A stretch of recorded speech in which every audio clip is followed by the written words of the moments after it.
मंगलम भगवान वीरो मंगलम गौतमो गणी मंगलम कुंद कुंदार्यो जैन धर्मोस्तु मंगलम सर्वमंगल मांगल्यम सर्वकल्याणकारकं प्रधानं सर्वधर्माणां जैनं जयतु शासनम्। मैं नमो तीर्थनायक को, नमो ओंकार वाणी को, नमो मुकुंद प्रभु को जिन्होंने ओंकार धारण की। अहो उपकार जिनवर का, कुंद का दिव्य वाणी का, जिन कुंद ध्वनि दाता उन कहान स्वामी का। रमियूण जिणम वीरम अनंत वर्णान दंसन सहावम भोक्ष्यामि नियम सारम केवली शुद्ध केवली ध्वनिदम। नियम सार जी परमागम ग्रंथ है और इसके 10वां अधिकार प्रारंभ हुआ परम भक्ति अधिकार। 9 अधिकार की स्वाध्याय अपनी पूर्ण होकर के 10वें अधिकार में 134वीं गाथा से यह अपना स्वाध्याय का क्रम आगे बढ़ता है। और कल अपन ने 134 नंबर गाथा का पाठ और हरिगीत भी पढ़ा था, अन्वयार्थ भी कल हुआ था, टीका होना है। तो यहाँ से अपन अन्वयार्थ से अपनी आज की चर्चा स्वाध्याय शुरू करते हैं और फिर गुरुदेव श्री के जो व्याख्यान हैं उसमें से भी अपन उसके स्पष्टीकरण को समझने का प्रयास करेंगे। देखो, अन्वयार्थ में कहा, जो श्रावक अथवा श्रवण सम्यक दर्शन, सम्यक ज्ञान और सम्यक चारित्र की भक्ति करते हैं, उनको निवृत्ति भक्ति यानी निर्वाण की भक्ति है। ऐसा जिनहि प्रज्ञप्तम, जिन्होंने यानी जिनवर देव ने कहा है। जो श्रावक तथा श्रवण दो लिए।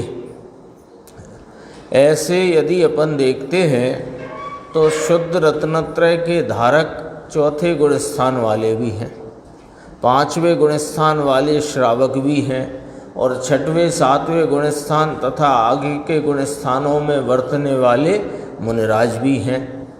तो यहाँ चूँकि चारित्र की प्रधानता से कथन चलता है तो श्रावक और श्रवण दो को लिया, लेकिन पेटे में चौथे गुण स्थान वाले भी इसमें समाहित हो गए। उनको भी परम भक्ति है ना, उनको भी निश्चय भक्ति है, उनको भी यथार्थ भक्ति है। क्यों भक्ति है यथार्थ? कि वह जो कार्य परमात्मा स्वरूप अरिहंत सिद्ध विराजते हैं, उनका जो कारण स्वरूप यह अपना निज परमात्मा है, इसको अपने शुद्ध श्रद्धानुभाव से, उसके संचेतन रूप ज्ञान भाव से और उसमें आचरण रूप लीनता के भाव से इसमें इसकी भक्ति में लीन है। तो चौथे गुण स्थान वालों को भी यह परम भक्ति या निश्चय परम भक्ति उनको भी वर्तती है। यहाँ प्रमुखता लेकर के श्रावक तथा श्रवण की बात कही। तो ऐसी भक्ति, इस भक्ति को दूसरे शब्दों में क्या कहा? यानी एक शब्द तो ये हुआ परम भक्ति, निश्चय भक्ति, यथार्थ भक्ति, इसी को कहा निर्वाण की भक्ति। निर्वाण की भक्ति यानी कि इस भक्ति का फल निर्वाण है। कोई कहता ना कि भक्ति मार्ग से भी मोक्ष मिलता है, तो भक्ति मार्ग से भी मोक्ष मिलता है। ऐसे कथन जो किया उस कथन में भक्ति किसे कहना कि जिससे मोक्ष मिलता है। ऐसा आता है ना अपने जैन दर्शन में तो नहीं, अन्य लोग फरमाते हैं, अन्य दर्शन वाले जैनेतर, कि भक्ति का भी एक मार्ग है। तो तुम जो भक्ति का मार्ग कहते हो, अभी चलती थी ना बात गुरुदेव श्री की कि दया ते सुखनी वेलड़ी दया ते सुखनी खान। तो दया ही धर्म का मूल है, पर किसकी दया? कि स्वयं की दया। उसमें बहुत अच्छी व्याख्या गुरुदेव श्री ने फरमाई कि दया किसे कहते हैं कि जीवन बचाने को दया कहते हैं। जगत में दया किसे कहते हैं कि जीवन बचाने को दया। ये चींटियाँ चली जा रही हैं, उनकी प्राप्त पर्याय में वह जीव है, और उस रूप से है, किस रूप से कि चींटी के शरीर संयोग रूप से उसका जीवन है, तो वो चला जा रहा है चींटी का जीव। इस प्रकार चींटियाँ चल रही हैं, तो इनके ऊपर दया का मतलब क्या निकला कि जैसा इनका अभिभाव है ऐसा ही बने रहने दो। इसका ही नाम तो दया हुआ। दया किसे कहा कि जो उसका वर्तमान भाव है, अभी अपन जीवन कहेंगे ना, तो जीवन तो पर्याय रूप भाव है, जो व्यवहार से चींटी आदि जीव कहे गए, तो उसमें वो जैसा है वैसा बने रहने देना, उसको वैसा ही जानना, वैसा ही मानना, यही तो दया हुई। ऐसे गुरुदेव श्री ने फरमाया, सुना है अपन सबने, कि ऐसे यह आत्मा परिपूर्ण चैतन्य स्वरूप ज्ञानानंद वस्तु है, इसको ज्ञानानंद परिपूर्ण स्वरूप स्वीकार करना ये दया है, और ये दया है वो धर्म का मूल है। ऐसे ही कौन सी भक्ति है जिससे निर्वाण की प्राप्ति होती है कि अपना जो चैतन्य भगवान ज्ञाता दृष्टा निर्मलानंद नित्यानंद स्वरूप एक रूप ध्रुव परमात्मा, इसको श्रद्धान की सम्यकपने उसकी संचेतना रूप और उसमें रमणता रूप भाव जो रत्नत्रय है उसके द्वारा इसको ही भाना, तो ये निर्वाण की भक्ति है। ये बात यहाँ पर कही। देखो अब अपन टीका यहाँ से प्रारंभ करते हैं। यह रत्नत्रय के स्वरूप का कथन है।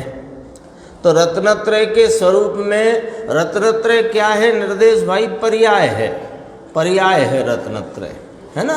तो वह तीन प्रकार के भावों को, पर्यायों को, या एक पर्याय में बरतने वाले तीन प्रकार के भावों को रत्नत्रय कहते हैं। तो अब अपने को दो बात समझना है कि रत्नत्रय किसे कहते हैं और रत्नत्रय कैसे प्रकटता है। फिर अपन आगे चलते हैं, उसी में सब समाया हुआ है कि आत्मा के नाम निज शुद्धात्मा के श्रद्धानुरूप भाव को, उसके संवेदन रूप भाव को, उसमें रमणता एकाग्रता के भाव को रत्नत्रय कहते हैं। यानी जीव की एक समय करके वर्तती हुई जो श्रद्धानुरूप, स्वरूप के श्रद्धानुरूप, स्वरूप के संचेतन रूप, स्वरूप की रमणता रूप जो भाव है उसका भाव उस भाव का नाम रत्नत्रय है। और ये किस प्रकार प्रकट होता है कि अपने निज शुद्धात्म स्वरूप को श्रद्धा पूर्वक इसको विषय बना करके इसके संचेतन और इसमें रमणता पूर्वक। तो विषय कौन नक्की हुआ? निज शुद्धात्म द्रव्य ये विषय है, और इसके आलम्बन में जो दर्शन ज्ञान चारित्र की पर्याय है वह रत्नत्रय है। ठीक है ना, इसी का नाम भक्ति है। अब यहाँ थोड़ा इस बात को बहुत अच्छे से मुनिराज टीकाकार पद्म मलधारी देव फरमाते हैं, और यहाँ देखना जरा शैली कौन सी ली। शैली यहाँ प्रथम पंक्ति और दूसरी पंक्ति देखेंगे तो यहाँ आपको शैली लगेगी कि मानो जैसे आचार्य की टीका हो या ब्रह्मदेव सूरी की टीका हो। देखो कि चतुर्गति संसार में परिभ्रमण के कारणभूत तीव्र मिथ्यात्व कर्म की प्रकृति से प्रतिपक्ष विरुद्ध, ये शैली ब्रह्मदेव सूरी की है, यही शैली जयसेन स्वामी की है।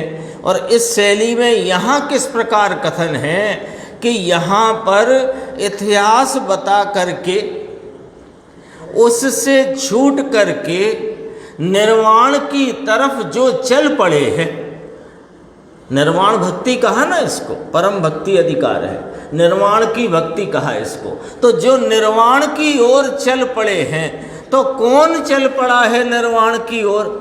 कि जो पहले संसार में पड़े हुए थे, अड़े हुए थे, वे उससे छूटकर स्वरूप का आलम्बन लेकर उस मार्ग पर चल पड़े हैं, वो बताना है। देखो चतुर्गति संसार में चार गति रूप यह जो जीव का अनंत काल से यह पंच परावर्तन रूप संसार में परिभ्रमण चला आया है, उसका कारण कौन है? अभी क्या है अपनी बीमारी है ना, तो बीमारी जो वो होती है ना, आजकल चलते हैं साइंटिफिक लेबोरेटरी कहो या वो जो पैथोलॉजी कहो कि MRI सेंटर कहो, वहाँ इलाज नहीं होता, वहाँ पता लगता है कि तकलीफ़ क्या है और इलाज होता है डॉक्टर के पास। ऐसा ही है ना। तो यहाँ इतनी बात रखी कि बीमारी क्या है कि यह जीव चार गति रूप इस संसार में पंच परावर्तन रूप संसार में अनादि से अनंत काल व्यतीत हो गया और यह परिभ्रमण करता आया है। सो इसका कारण क्या? कि इसका कारण है तीव्र मिथ्यात्व कर्म की प्रकृति। अब यहाँ वो कर्म में मत चले जाना, अरे मिथ्यात्व कर्म की प्रकृति, अच्छा तो ये दर्शन मोहिनी की प्रकृति लिखी है यहाँ, कि ना समझो भाई, तीव्र मिथ्यात्व माने अपनी परिणति में अपना वस्तु का स्वरूप जैसा है वैसा नहीं जानना, वैसा नहीं मानना, और जैसा वस्तु का स्वरूप है नहीं वैसा जानना और वैसा मानना, इस प्रकार की भ्रांति रूप पर में सावधानी का यह जो भाव है विपरीत मान्यता वाला, इसको यहाँ मिथ्यात्व कर्म कहा। और उसकी प्रकृति माने उसका जो नेचर, मिथ्यात्व का नेचर क्या है? कि मिथ्यात्व का नेचर ये है कि जो बहुत, ये टोडरमल जी साहब ने परिभाषा दी मोक्ष मार्ग प्रकाशक में, कि वस्तु का जैसा स्वरूप है वैसा नहीं जानना, नहीं मानना, और जैसा स्वरूप है नहीं वैसा जानना, वैसा मानना, ये मिथ्यात्व का नेचर है, यानी मिथ्यात्व का लक्षण है, इसे मिथ्यात्व कहते हैं। तो इस मिथ्यात्व रूपी भाव से प्रतिपक्ष, सब इसी में ही अर्थ निकल के खिल रहा है। इससे प्रतिपक्ष कौन कहलाया यशवंत भाई? कि जो वस्तु को जैसा है वैसा नहीं मानने जानने का नाम मिथ्यात्व है। तो इससे विपरीत चलो, तो पलट दो इसको, तो क्या निकल के आया राकेश भाई? कि जैसा वस्तु का स्वरूप है वैसा जानने रूप, वैसा मानने रूप, इसका नाम रत्नत्र है। हो गया, अपने आप आया कि नहीं अर्थ इसमें? देखो, चतुर्गति संसार में परिभ्रमण के कारणभूत तीव्र मिथ्यात्व कर्म की प्रकृति से प्रतिपक्ष नाम विरुद्ध निज परमात्म तत्व के, विषय तो अपना ये है, तो निज परमात्म तत्व के सम्यक श्रद्धान, फिर सम्यक सम्य लगाओ, सम्यक श्रद्धान, सम्यक अवबोध, सम्यक आचरण स्वरूप शुद्ध रत्नत्रय परिणामों का भजन वह भक्ति है। कैसी तो मधुर वाणी आचार्य भगवंतों की, मुनिराजों की। और उस पर अपन जब गुरुदेव श्री का व्याख्यान देखेंगे तो उस मधुरता को और बिखेर देने वाले, बिखेरने माने फैला देने वाले, ऐसा देखो, शुद्ध रत्नत्रय परिणामों का भजन है। जो भजन वह भक्ति है। भजन शब्द से क्या अर्थ निकलता है? भजन शब्द आता है ना, भजन, आप गाते हो ना भजन, भजन क्या होता है कि भजना, भजना माने वो उसी को ही बारंबार उपयोग में लेना, इसका नाम भजना होता है। भजन है ना, भजन। तो अब वो तो एक परंपरा में चल गया कि जो गीत रूप है भगवान का गुणानुवाद, उसे अपन भजन कहने लगे। भजन का अर्थ क्या है साहब? देखो, भजना, भजना माने जो है विषय उसको उसमें ही उपयोग को लगाए रखना, इसका नाम भजना। तो भजना माने भजन। तो अपने निज परमात्म तत्व के सम्यक श्रद्धानुरूप, सम्यक अवबोध रूप, सम्यक आचरण रूप भजन, इसमें ही उपयोग की वृत्ति निरंतर रहना, ये भजन है।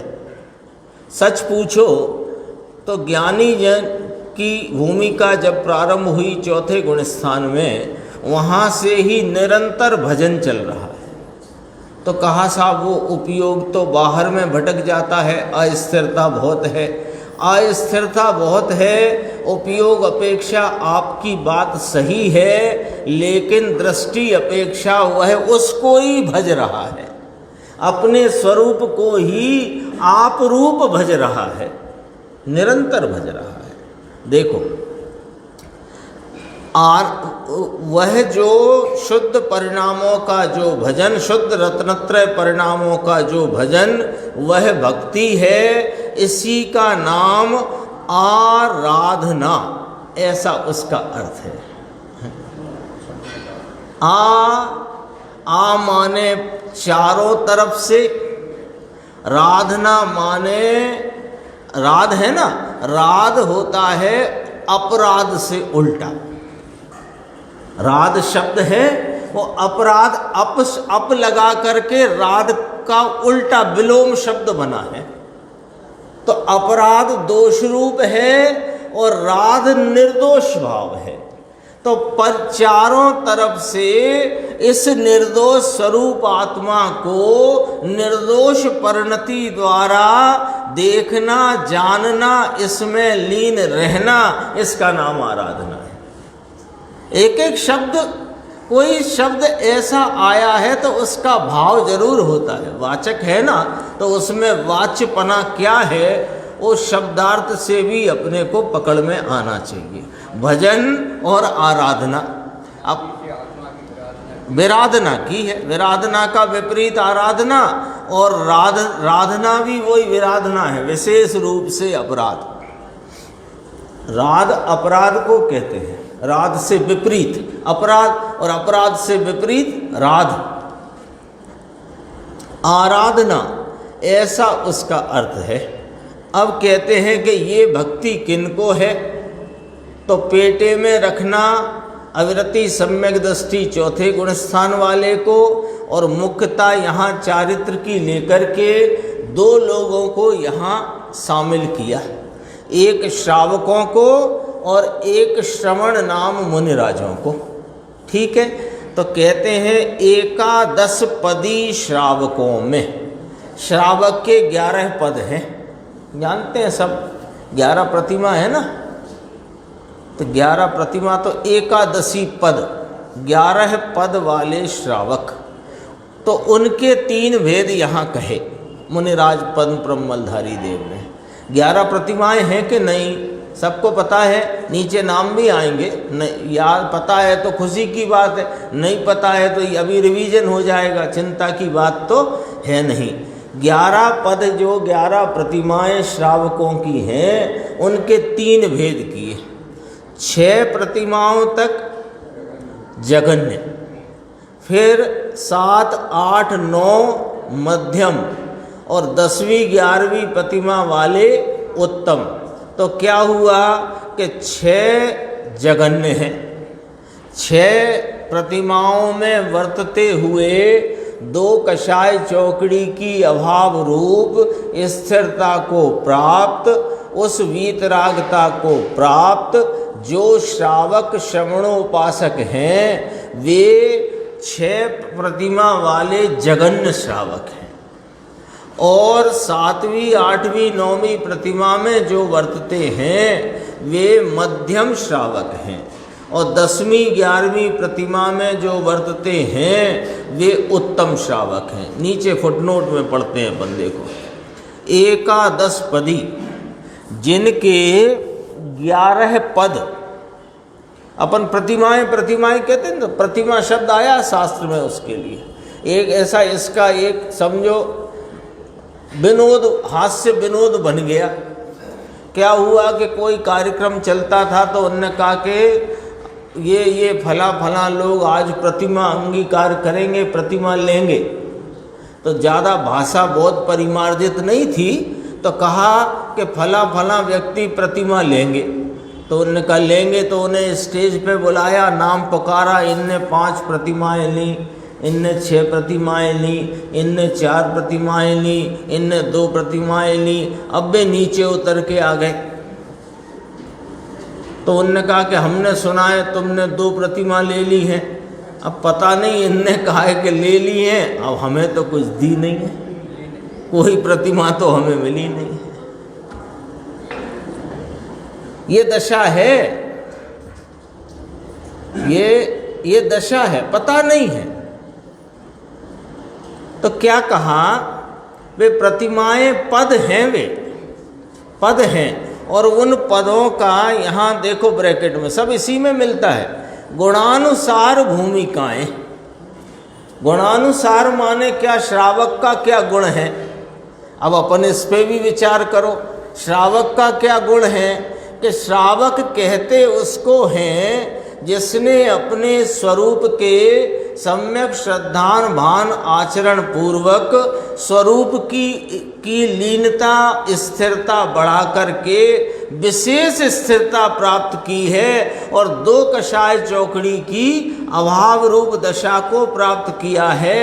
ऐसे 2 कषाय चौकड़ी की अभाव रूप वीतरागता में जो तरतमता रूप वृद्धिगत भावों के जो स्वरूप है उसका नाम गुण है, श्रावक के गुण।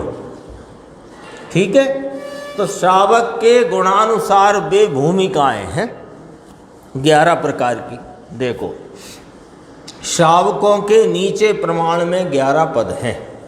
दर्शन, व्रत, सामायिक, प्रोसदोपवास, सचित्त त्याग, रात्रि भोजन त्याग, ब्रह्मचर्य, आरंभ त्याग, परिग्रह त्याग, अनुमति त्याग, और 11वीं कही उद्दिष्ट आहार त्याग, है ना।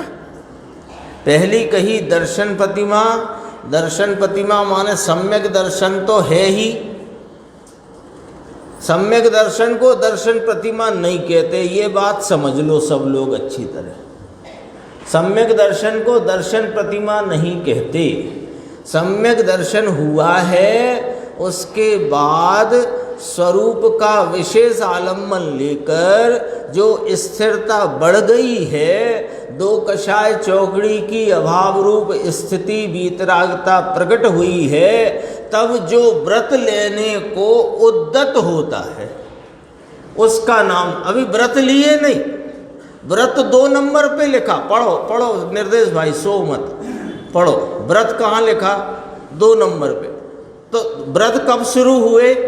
दूसरी प्रतिमा में। तो पहली में व्रत नहीं, व्रतों के लिए उद्धत हुआ है, तत्पर हुआ है उसके लिए।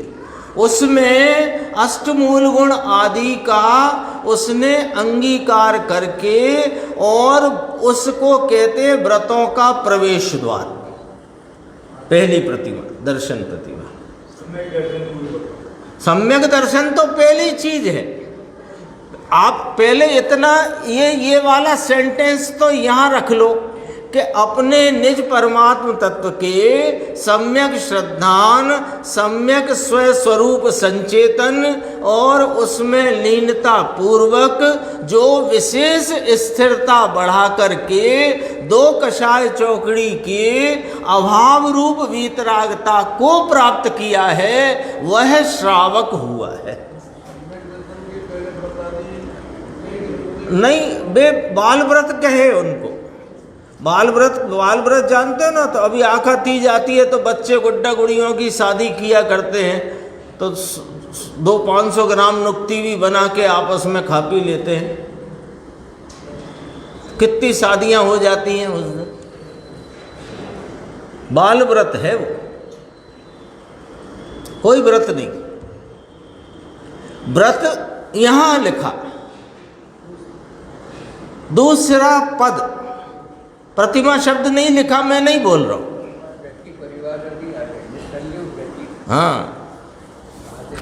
और इन 11 पदों का एक नियम है कि जो पहले पद में निष्णात हो जाता है वो दूसरे पद को अंगीकार करता है अथवा दूसरे पद में प्रवेश करता है। जो 2 पदों में निष्णात होए उसमें उसके एकदम स्थिरता उतनी हो जाए तब तीसरे में प्रवेश करता है। ऐसा क्रम है। तो 6 जगन लिए, कौन सी प्रतिमा वाले या कौन से पद वाले?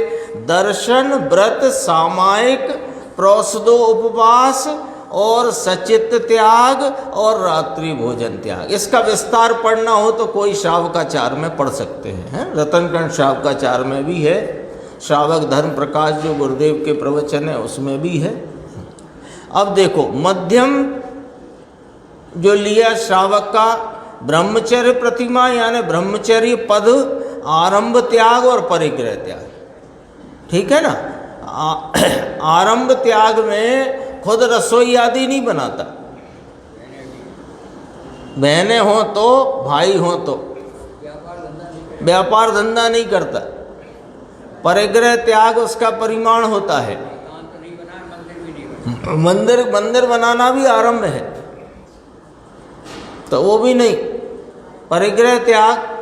अब आई 10वीं और 11वीं प्रतिमा, ये उत्कृष्ट श्रावक है, उत्तम श्रावक। अनुमति त्याग और उद्देश्य आहार। अनुमति त्याग किसे कहा? कि घर में है, अभी घर में रहता हो कदाचित, या घर से बाहर रहता हो, तो कोई किसी कार्य की अनुमति देने का अब उसके पास कोई बोझा नहीं है। और उद्दिष्ट आहार तो समझते ही हो, उसका त्याग है। एलक क्षुल्लक है, एलक क्षुल्लक लिए दोनों में, 10वीं 11वीं। एलक जी क्षुल्लक है, 11वीं में है एलक क्षुल्लक। हाँ, 10वीं तक तो घर में रहता है। और अनुमति त्याग प्रतिमा या अनुमति त्याग पद है। घर में कोई शादी है, उन्होंने कहा कि इसकी ये 2 कुंडली आई हैं, तुम जानो, तुम्हारा काम जाने। क्या करना, किसको बुलाना, किसको नहीं बुलाना, क्या व्यापार करना। हाँ, वो अब है। तो ऐसा क्यों, ऐसा करना 10वीं प्रतिमा है कि नाना अंदर स्थिरता इतनी बढ़ गई है कि इस जाति का विकल्प नहीं आता है। ये उसका रहस्य है, ये उसका मूल है। उद्देश्य आहार त्याग, उनके उद्देश्य से बनाया हुआ आहार एलक जी क्षुल्लक जी को भी नहीं चलता। भी लगा दिया है मैंने, अब आप सब समझ लो। एलक जी क्षुल्लक जी जो उत्तम श्रावक कहे गए हैं, उद्दिष्ट आहार के त्यागी होते हैं। देखो, अब अपन आगे बढ़ते। उसमें 6 पद तक जगन्य श्रावक है, 9वें पद तक मध्यम श्रावक है, 10वें और 11वें पद में होए वह उत्तम श्रावक है। इस प्रकार यह सब पद, ले चंद्रकांत भाई साहब अब देखो, इसमें सब ही पद सम्यक्त पूर्वक लिखा कि न लिखा, और इसमें जोड़ लो नहीं लिखा वो भी, सम्यक्त पूर्वक स्वरूप के आलम्बन से उपजी हुई स्थिरता विशेष में दो कषाय चौकड़ी की अभाव रूप स्थिति, जोड़ लो इसमें श्रावक।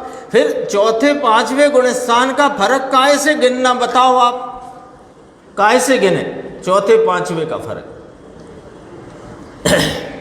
चौथे में एक अनंतानुबंधी कषाय चली, आलम्बन तो चौथे वाले को ही स्वरूप का है, पांचवें वाले को भी स्वरूप का है, छठवें सातवें वाले को भी स्वरूप का है, लेकिन फर्क काहे का पड़ा है? स्थिरता का, कषायों के अभाव रूपता का।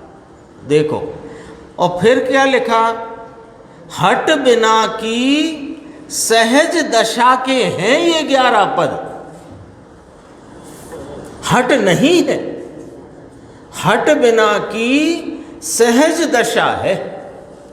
सहज दशा क्या होती है कि स्वरूप के आलम्बन से उपजी हुई वीतरागता में वर्तते हुए उस भूमिका में उस जाति की वीतरागता के वर्तन में इस प्रकार के उद्दिष्ट आहार आदि लेऊं, ऐसे 11वें पद वाले को विकल्प ही नहीं आता है।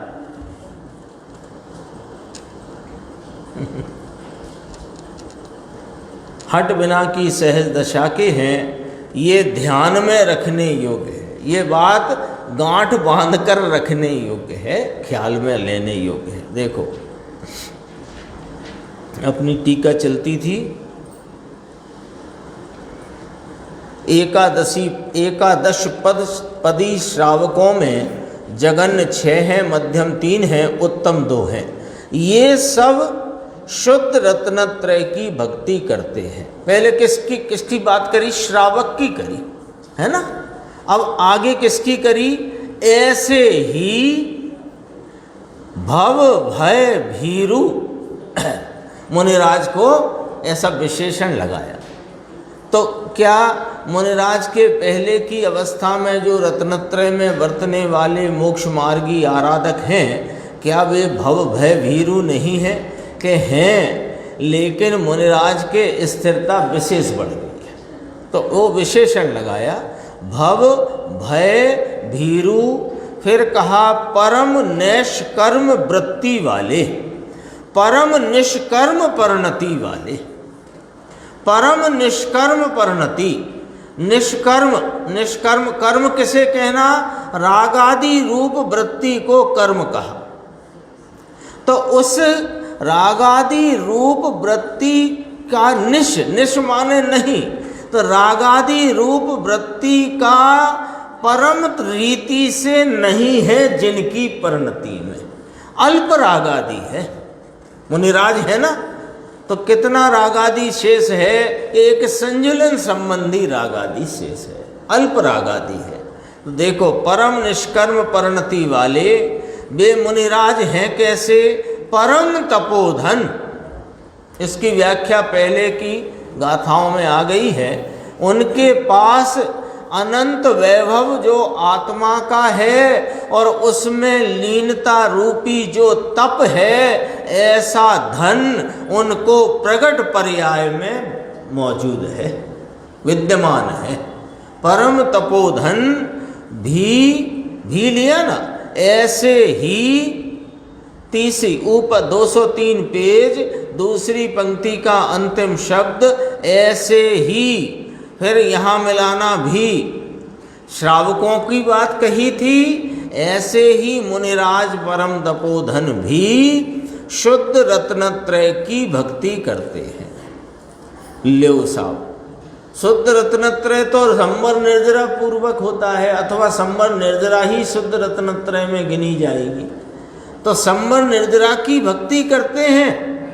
अरे संवर निर्जरा रूप परिणति में शुद्ध रत्नत्रय रूप भावों से अपने इस भाववान की, इस निज परमात्म तत्व कारण भाव की भक्ति करते हैं। उसको कहने में आया कि शुद्ध रत्नत्रय की भक्ति करते हैं। हाँ, ये शुद्ध रत्नत्रय की भक्ति तो पर्याय की भक्ति नहीं करते हैं, वो पर्याय भक्ति रूप है जो इस द्रव्य स्वभाव में लीन है, उसमें अभेद होती है, वर्तती है। वह परम श्रावक और परम तपोधन को जिन वरों की कही हुई निर्वाण भक्ति, निर्वाण भक्ति का एक दूसरा शब्द लिया, अपुनर्भव रूपी स्त्री, उपमा अलंकार का बहुत प्रयोग है। मुक्ति कहो तो वो शब्द दिया ना, तो उस शब्द को भी पकड़ना है अपने को। आ माने नहीं, पुनर्भव यानी दोबारा जन्म होना, ऐसी अपुनर्भव रूपी मुक्ति स्त्री, मुक्ति रूपी स्त्री या कहो निर्वाण, तो कहते उस स्त्री की सेवा करती है। किसकी सेवा करते हैं? मुक्ति रूपी स्त्री की। कैसे करते हैं कि वो मुक्ति रूपी कार्य के कारण रूप इस चैतन्य परमात्मा की शुद्ध रत्नत्रय रूप भावों से भजन करते हैं, भक्ति करते हैं, एकाग्रता करते हैं। इसका नाम निर्वाण भक्ति है, ऐसा यहाँ फरमाते हैं गुरुदेव का। अपन थोड़ा देखते हैं, देखो एकदम पहला ही पैराग्राफ, 10वां अधिकार, परम भक्ति अधिकार। भाषा क्या है? परम भक्ति। और यह परम भक्ति चौथे गुण स्थान से भी होती है। अंदर ऐसा कहेंगे, परम भक्ति वह भगवान की भक्ति, वो वाली भक्ति के वो भक्ति नहीं। जो भगवान की भक्ति है वो व्यवहार भक्ति है। कहते हैं कि रावण वहाँ कैलाश पर्वत पे आदिनाथ भगवान की भक्ति में ऐसा तल्लीन हुआ, ऐसा कहते हैं, कथानक में है कि नसों की उसने वीणा बनाकर, हाँ तार टूट गया तो नस की उसको बांध के और वीणा के द्वारा और वह भक्ति में तल्लीन रहा। तो वो कौन सी भक्ति? व्यवहार भक्ति, झूठी भक्ति, भक्ति नहीं ऐसी भक्ति। वो इसलिए मैंने उसका उदाहरण दिया कि अपन जो थोड़ी बहुत करते हैं ना, तो जब वो उसको व्यवहार भक्ति कहना, समझाना, बताना है तो ऊंची वाली से ही कह देते हैं, तो उसमें सब अंदर समा जाएंगी। इसलिए देखो, ये व्यवहार भक्ति, भगवान की भक्ति, ये भक्ति नहीं है। आगे कहेंगे, इसी अधिकार में आगे चर्चा चलेगी। ये सिद्ध की भक्ति, ये व्यवहार भक्ति है। सिद्ध परमात्मा की भक्ति व्यवहार भक्ति है। व्यवहार पुण्य है, राग है, धर्म नहीं है।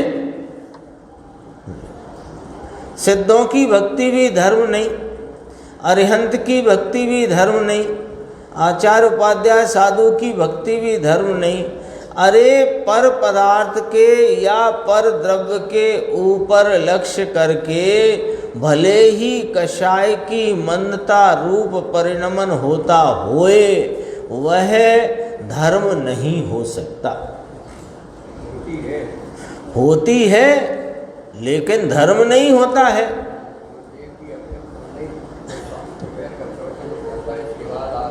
हाँ, भक्ति कर, हाँ भक्ति आती है ना। क्यों आती है? भक्ति करनी चाहिए इसलिए नहीं आती है।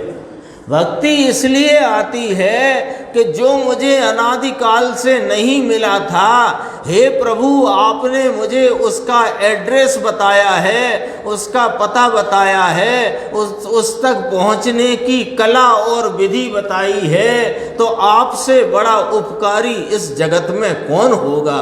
ऐसा अंतर में बहुमान आता है, आता हो। करनी चाहिए का काम तो है ही नहीं। करनी चाहिए होए यदि, तो उसका मतलब क्या हुआ, राग की उपादेयता। राग की उपादेयता का मतलब क्या हुआ, इस अपने आत्म तत्व की हेयता। अभी सुना अपन ने, राग की रुचि वह आत्मा के प्रति अरुचि है, यानी क्रोध है। और सुनो, राग की रुचि आत्मा के प्रति का अनंतानुबंधी क्रोध है।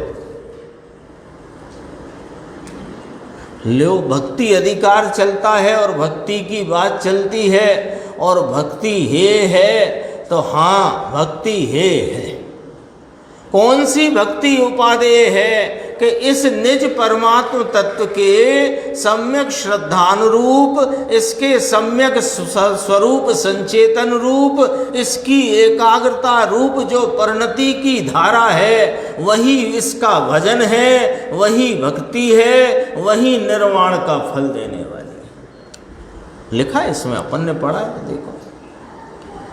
ये सिद्ध की भक्ति व्यवहार भक्ति, सिद्ध परमात्मा की भक्ति व्यवहार है, पुण्य है, राग है, धर्म नहीं, ये तो परम भक्ति। तो कहा ये भी श्रावक और मुनि दोनों को होती है।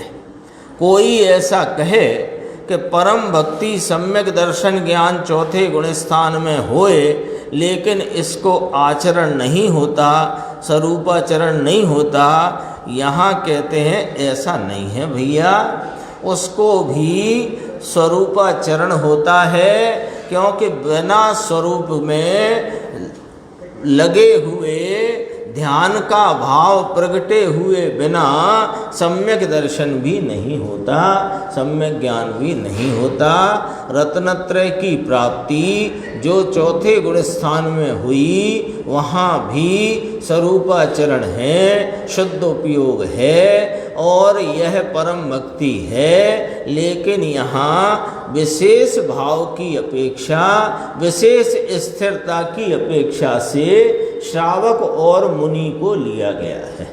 देखो, यहाँ ये कहते हैं कि इनको श्रद्धान, अवबोध और आचरण स्वरूप शुद्ध रत्नत्रय परिणाम होता है। कौन को? चौथे गुण स्थानवर्ती अविरत सम्यक दृष्टि को भी होता है। और यहाँ अभी मुख्यता में श्रावक और मुनिराजों की बात कही गई है। इसमें आगे जो व्याख्या है अपन आगे की स्वाध्याय में टीका से प्रारंभ करें। शुद्ध स्वरूपी अविनाशी में आत्मस्वरूप सहज